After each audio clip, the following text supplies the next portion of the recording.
ماه نور و رحمت و غفران کجا هستی؟ بیا ماه شوق به نام خداوند بخشنده و مهربان.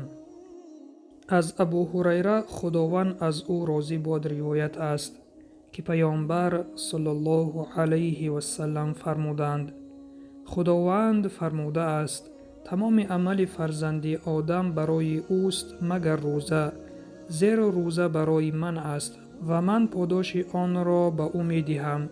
روزه مانند سپر است، پس اگر نفری از شما روزه دار باشد سخنی ناشایسته نگوید و جنجال نکند. اگر کسی او را دشنام دهد یا به او زورآوری کند پس بگوید من شخصی روزه دارم. قسم به ذاتی که جان محمد به ید اوست، بوی دهان روزه‌دار نزد خداوند خوشبویتر از بوی مشک است. برای روزه‌دار دو خرسندی است که با آنها خوشنود می گردد.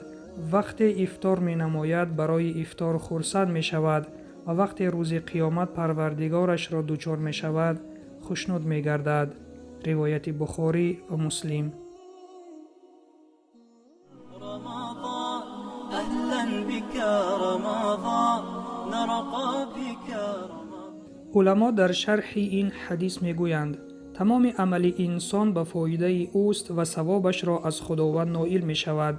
اما در این حدیث خداوند روزه را برای آن به خود نسبت داده است که انسان هنگام روزه گرفتن ریا و خودنمایی کرده نمی تواند، زیرا روزه داشتن سر بین بنده و خدا است. به این خاطر خداوند گفته است روزه برای من است، یعنی هیچ کس در آن ریا کرده نمی تواند. بنابراین پیامبر صلی الله علیه و سلم شخص روزه‌دار را از سخنان فحش گفتن و انجام عملهای بد نهی می کند. روزه سبب دوری مسلمان از دوزخ می شود. روزه‌دار باید کوشش نماید تا با کسی جنگ و جدال نکند و اگر کسی او را دشنام یا سخنی ناسزا گوید باید در جواب گوید من روزه دارم. این را پیامبر به ما درس داده اند. بوی دهان روزه‌دار در نزد خداوند از مشک بهتر است، یعنی ثواب زیادی دارد و خداوند از او خوشنود می شود. روزه‌دار دو خرسندی بزرگ دارد. یکم، وقتی یک روز کامل روزه می گیرد هنگام افطار نمودن از انجام این عبادت خرسند می گردد. دوم، وقتی که با خداوند ملاقات نموده ثواب روزه را از خداوند می گیرد باز خرسند می شود.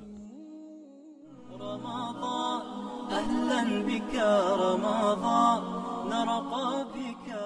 بله برادر و خواهر عزیزم، روزه سری می باشد بین ما و بین خداوند و اینچنین از مضمون این حدیث به ما معلوم گشت که پیامبر صلی الله علیه و سلم ما را نه تنها از خوردن و آشامیدن نهی کردند بلکه از جنجال و گفتن سخن بد نیز ما را نهی کردند، گرچند که اگر دیگران ما را سخن بد بگویند و ما را دشنام بدهند در جواب ما باید بگوییم من روزه دارم.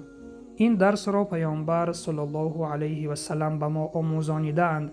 پس خوش به حال آن شخصانی که این گفته های پیامبر صلی الله علیه و سلم را عملی می کنند و سلام بر آن شخصانی که راه هدایت را پیش گرفتند.